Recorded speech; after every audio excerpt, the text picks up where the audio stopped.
السلام عليكم ورحمة الله وبركاته. اللهم صل وسلم وبارك على سيدنا محمد وعلى آله وصحبه أجمعين. عاملين ايه؟ يا رب تكونوا بخير. النهاردة هنعمل مع بعض طاجن كده بامية باللحمة او بايركس. البامية باللحمة يعني عادي جدا. انا حبيت ان انا اعمله في البايركس، لاني مش بحب الطواجن وكده يعني، او بخاف لاني يتفرقع في الفرن كده، فبعمل في البايركس. عندي كده هعمل البامية الاول. قطعت كده بصلاية متوسطة، وعندي فصين من التوم حطهم مع بعض يتحمروا كويس، سمنة زيت اللي انت حباه طبعا. اول ما البصلة بتاخد لون كده وبتشم ريحة التوم كده بتطلع، بحط على طول البامية. البامية بقى بسيبها شوية، اللي هي اقلب فيها مع البصل شوية.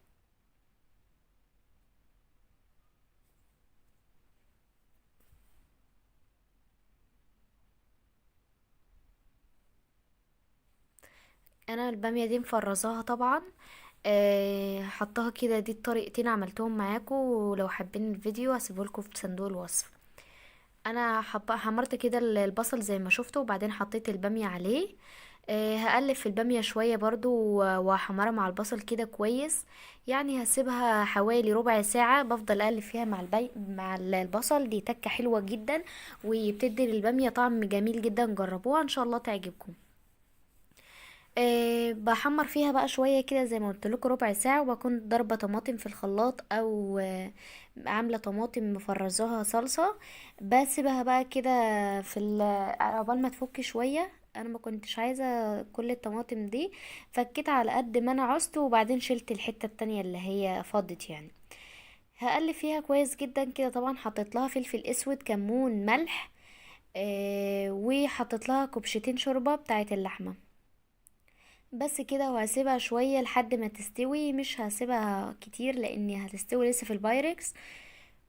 وطبعا مولعة على اللحمة ان هي تستوي نص السوا.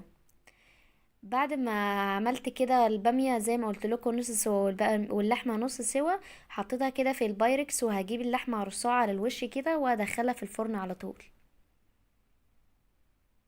شايفين البامية عاملة ازاي؟ خضراء وجميلة جدا، ولا هي مسودة ولا اي حاجة. اللحمة زي ما قلت لكم انا سايباها نص سوا، هرصها على البامية من فوق كده، وهدخلها جوه يعني احط صلصة البامية عليها من فوق عشان تاخد لون حلو جدا. هتشوفوه معايا بعد ما تخلص، وطبعا شفتوه في اول الفيديو. كانت تحفة جدا، تفتح النفس، روعة.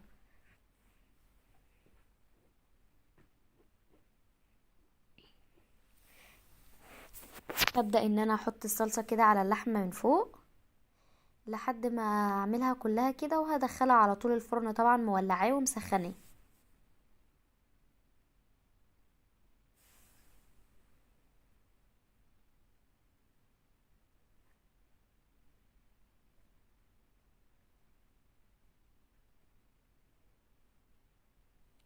وكده اهو بعد ما خلص هدخله بقى الفرن على طول. وهو في الفرن اهو، شايفين البقبقة بتاعته عاملة ازاي. هسيبه بقى مع بعضه يستوي كده، وهشوف بقى هنعمل ايه. الرز. شايفين بعد ما طلع شكله عامل ازاي؟ تحفة. تحفة جدا بصراحة، يفتح النفس.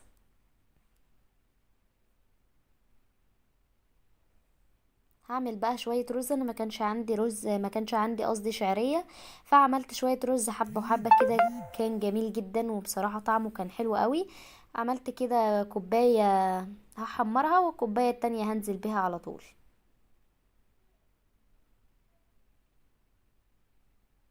طبعا حطيت معلقة سمنة بلدي وشوية زيت عشان السمنة ما تتحرقش، وهبدأ ان انا احمر في الكوباية الرز دي كويس جدا لحد ما لونها زي الشعرية بالظبط.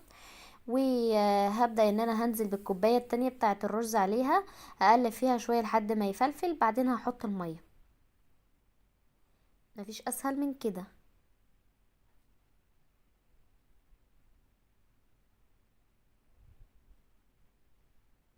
انا غسلاه وسايباه لحد ما اتصفى خالص. هقلب فيه شوية زي ما قلت لكم، وبعدين هنزل بالمية وهملحه.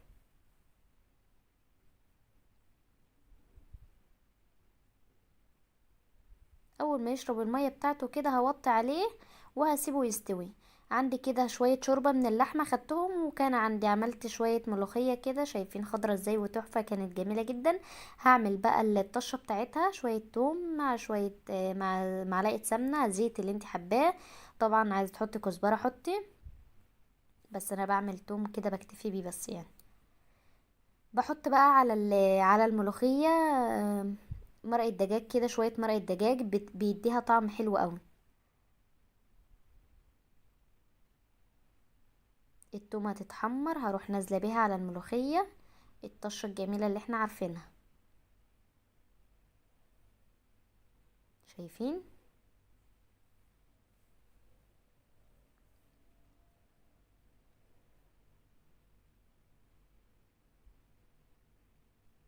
وبس كده عملنا سفرة كاملة، مفيش في اقل من 10 دقايق.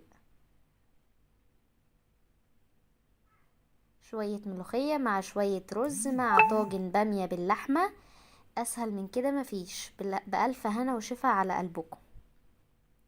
واشوفكم على خير في فيديو جديد، والسلام عليكم ورحمة الله وبركاته.